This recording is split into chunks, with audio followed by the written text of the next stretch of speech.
तथागत भगवान गौतम बुद्धांना वंदन, छत्रपती शिवाजी महाराजांना वंदन आणि भारतीय राज्यघटनेचे शिल्पकार, कोटी कोटी जनतेचे आधारस्तंभ, ज्ञानाचा अथांग सागर, महामानव भारतरत्न डॉक्टर बाबासाहेब आंबेडकर यांच्या चरणी मी नतमस्तक होतो, त्यांना कोटी कोटी वंदन करतो।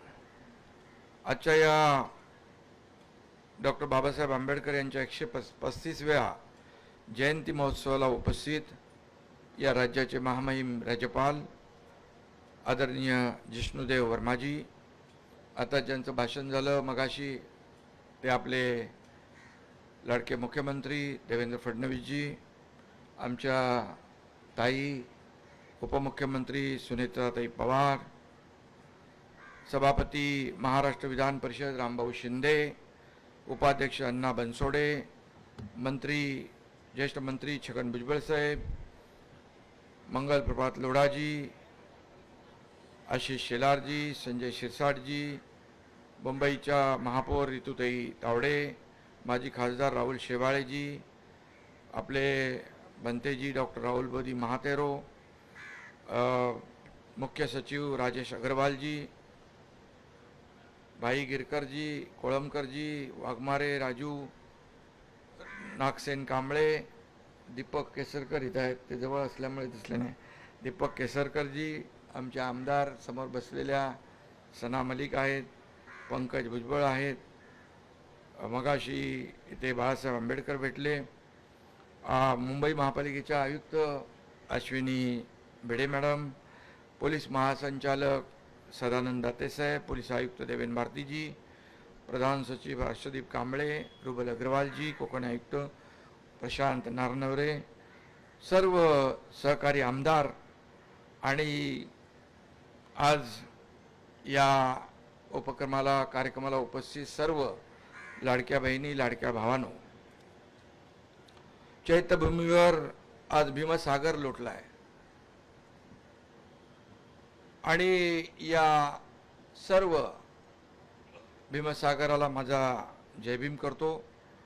आज एका प्रज्ञा सूर्याची प्रार्थना करायला आपण सारे जमलो आहोत, त्यांना वंदन करायला आपण जमलो आहोत। महामानव डॉक्टर बाबासाहेब आंबेडकर नावाचा हा स्वातंत्र्य सूर्य आहे। आजचा हा पवित्र दिवस केवळ एका महामानवाचा जन्मदिवस नाही आहे, तर संपूर्ण भारताच्या विवेकाचा आणि स्वाभिमानाचा उत्सव आहे। जेव्हा जेव्हा बाबासाहेबांसमोर आपण नतमस्तक होतो तेव्हा तेव्हा एकच विचार डोक्यात येतो, वादळांनाही लाजवेल असं ज्यांचं कर्तृत्व आहे त्यांच्यासमोर आपण कोण आहोत। आणि म्हणून जीवनात सुख आलं भीमा तुझ्यामुळे, जीवनात सुख आलं भीमा तुझ्यामुळे, ज्वलंत संघर्षाची चाकतो आम्ही गोड फळे, बुद्ध नीतीशी भीम पर्व हे जुळे, बुद्ध नीतीशी भीम पर्व हे जुळे, मातीचं सोनं झालं भीमा तुझ्यामुळे, भीमा तुझ्यामुळे। बाबासाहेबांनी देशाला स्वाभिमान दिला, समानता आणि मानवतेची दिशा दाखवण्याचं काम बाबासाहेबांनी दिलं। बाबासाहेब हे संविधानाचे शिल्पकार तर आहेतच, पण ते आधी माणुसकीचे देखील शिल्पकार आहेत। मगाशी आम्ही ते फोटो गॅलरीत पाहत होतो, बाबासाहेब जेव्हा निवडणुकीत उभे होते तर त्यांची निशाणी माणूस होता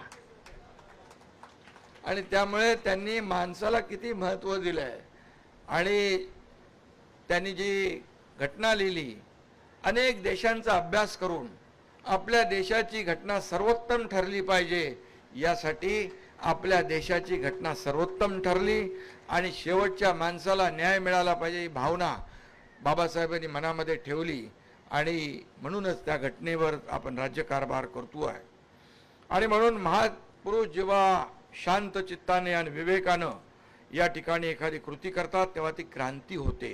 आपल्याला माहीत आहे डॉक्टर बाबासाहेब आंबेडकर नावाच्या प्रज्ञा सूर्यानं, आता ताईंनी त्याचा उल्लेख केला, 14 तळ्याचं ओंजळभर पाणी पिण्याची कृती केली आणि एक क्रांती घडली।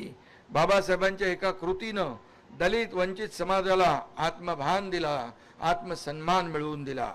स्वतंत्र भारताच्या आजवरच्या इतिहासामध्ये एकही दिवस बाबासाहेबांचं नाव घेतल्याशिवाय आपलं जातो का? बिलकुल जात नाही। बाबासाहेबांच्या नावाशिवाय आपण काय करू शकतो का? काही नाही।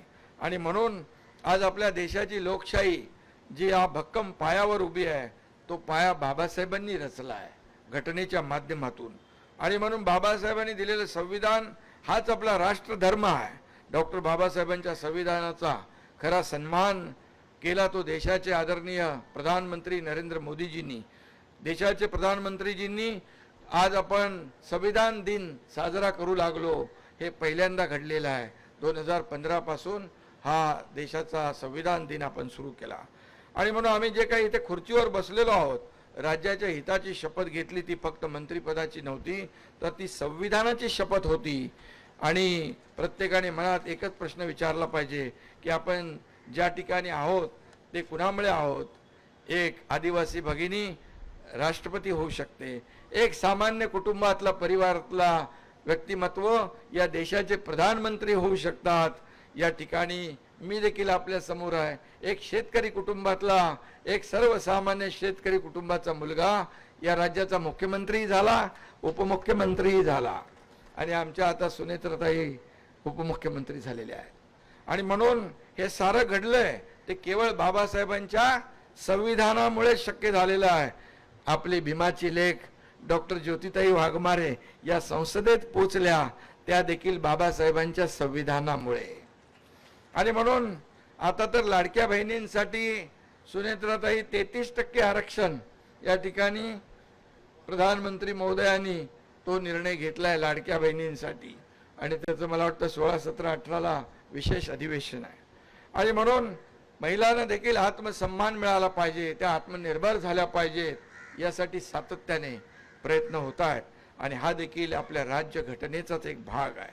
आणि म्हणून जगात अनेक ज्ञानी विचारवंत होऊन गेले पण शोषित, दलित, पीडित, वंचित, गोरगरिबांसाठी त्यांचं किती ज्ञान कामी आलं हे याचा देखील अभ्यास करावा लागेल. पण बाबासाहेबांनी आपलं ज्ञान स्वतःसाठी वापरलं नाही तर या तळागाळातल्या लोकांना सक्षम करण्यासाठी, त्यांना न्याय मिळवून देण्यासाठी त्यांनी आपलं पूर्ण ज्ञान खर्ची केलं.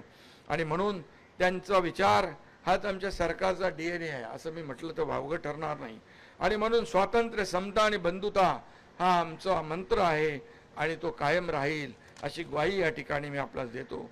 बाबासाहेबांचं एक वाक्य माझ्या मनावर अतिशय कोरलेलं आहे ते म्हणजे मनुष्य जन्माने नाही कर्माने महान ठरतो. आणि म्हणूनच करोडो पीडित, वंचित आणि मागास लोकांच्या स्वाभिमानाची गोष्ट करणारे बाबासाहेब हे महामानव झाले. आणि म्हणून बाबासाहेब हे आपला श्वास आहे, बाबासाहेब आपला प्राण आहे, बाबासाहेब आपले मानबिंदू आहेत आणि बाबासाहेब आपले दीपस्तंभ आहेत. 2047 पर्यंत मगाचे मुख्यमंत्री महोदय म्हणाले 2047 पर्यंत भारत जगातला एक शक्तिशाली देश करण्याचा निर्धार आपल्या प्रधानमंत्री महोदयांनी केला आहे.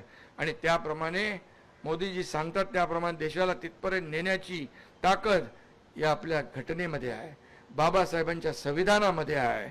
आणि कारण संविधान हाच भारताच्या एकतेचा पाया आहे असं म्हटलं तर वावगं ठरणार नाही.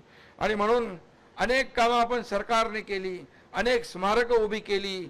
अगदी महाराष्ट्राच्या अनेक ठिकाणी बाबासाहेबांची स्मारकं उभी राहत आहेत. बाबासाहेबांची जयंती तर संपूर्ण महाराष्ट्रात नाही देशभरामध्ये आपण साजरी करतो. अगदी गल्ली सर्वसामान्य कार्यकर्ते अगदी स्थानिक पातळीवर देखील ती साजरी करतात. परंतु या ठिकाणी मी एवढंच सांगेन शेजारी इंदू मिल जे आहे येथे अतिभव्य असं बाबासाहेबांचं स्मारक उभं राहत आहे. याचं काम झपाट्याने सुरू आहे आणि हे काम जगाला हेवा वाटावा असं आहे. या ठिकाणी हे काम 95% पूर्ण झालं आहे. कोणतीही अडचण यामध्ये येणार नाही. ते पूर्ण होईल त्यावेळेस याकडे जग चकित होऊन पाहिल्याशिवाय राहणार नाही. अशा प्रकारचं भव्य दिव्य बाबासाहेबांचं स्मारक आपल्या इंदू मिल या ठिकाणी उभं राहत आहे. लंडनमध्ये देखील लंडनची देखील आठवण काढली. लंडनमध्ये बाबासाहेब राहायचे त्या घराची देखभाल, सुशोभीकरण, त्याचं ठावठेवा सगळं रखरखाव या ठिकाणी आपलं सरकार करते. आणि म्हणून आज इथं चैत्यभूमीवर आलेल्या सर्व लाखो बाबासाहेबांच्या अनुयायांचं मी मनापासून स्वागत करतो. इथं मुंबई महापालिका, राज्य सरकार, पोलीस विभाग या सगळ्यांनीच याची चोख व्यवस्था या ठिकाणी केलेली आहे. कुणाचीही आमच्या लाडक्या बहिणी लाडक्या भावांची गैरसोय होणार नाही याची काळजी आपण घेतलेली आहे. आणि म्हणूनच मी या ठिकाणी एवढंच सांगू इच्छितो, सत्ता हे समाज परिवर्तनाचं हत्यार आहे असं बाबासाहेबांनी निक्षून सांगितलं होतं. त्याच तत्वावर आपण चाललोय. कारण शेवटी सत्ता ही सर्वसामान्यांच्या आयुष्यामध्ये चांगले दिवस आणण्यासाठी आहे, बदल घडवण्यासाठी आहे, त्यांच्या जीवनामध्ये आनंद निर्माण करण्यासाठी सत्ता असते. आणि तेच बाबासाहेबांनी सांगितलं होतं. आम्हाला महाराष्ट्रात रामरायाचं, शिवरायाचं, भीमरायाचं राज्य आणायचं आहे. यासाठी सगळा प्रयत्न या ठिकाणी सुरू आहे. आणि म्हणूनच आम्ही म्हणतो आमचं महायुतीचं सरकार सर्वसामान्यांचं सरकार आहे. आणि म्हणून सर्वसामान्यांसाठी जे काही करता येईल ते करण्याचा प्रयत्न आम्ही करतोय. महायुती सरकारवर आपण विश्वास टाकलेला आहे, जनतेने वारंवार विश्वास टाकला आहे. आणि म्हणून बाबासाहेबांना अपेक्षित असलेला महाराष्ट्र आपल्याला घडवायचा आहे. एवढंच मी या प्रसंगी सांगतो. आजच्या बाबासाहेबांच्या जयंतीनिमित्त फक्त संविधानाचा सन्मान करून थांबायचं नाही, तर त्यातल्या कर्तव्यांचं, त्यांच्या शिकवणीचं पालन आपल्याला करायचं आहे, ते महत्त्वाचं आहे. आणि म्हणून बाबासाहेब आंबेडकर यांचे विचार जिवंत ठेवणे, ते जीवापाड जपणे, ते आत्मसात करणे, ते आचरणात आणणे हीच खरी आदरांजली बाबासाहेबांना ठरेल असं मी मानतो. शेवटी जाता जाता एकच सांगतो, एकजूट आणि संघर्ष, एकजूट आणि संघर्ष सोबत शिक्षणाचं तंत्र साऱ्या जगाला शिकवला भीमाने समानतेचा मंत्र. आपण सारी भीमाची लेकरं आहोत. भीमा तुझी लेकरं आम्ही, देतो तुला अभिवचन, करू संविधानाचं रक्षण आणि माणुसकीचं जतन. धन्यवाद. पुन्हा एकदा मी आपल्या सगळ्यांना मनापासून या ठिकाणी आजच्या या पवित्र दिनाच्या खूप खूप शुभेच्छा देतो. सगळ्यांचं मनापासून अभिनंदन करतो.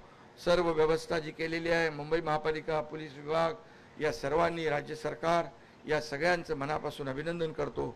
आणि या कार्यक्रमात सहभागी झालेल्यांना सगळ्यांना मनापासून शुभेच्छा देतो. धन्यवाद. बनतेजींचं देखील इथं चिवरदान महामहिम राज्यपालांच्या शुभ हस्ते झालेलं आहे.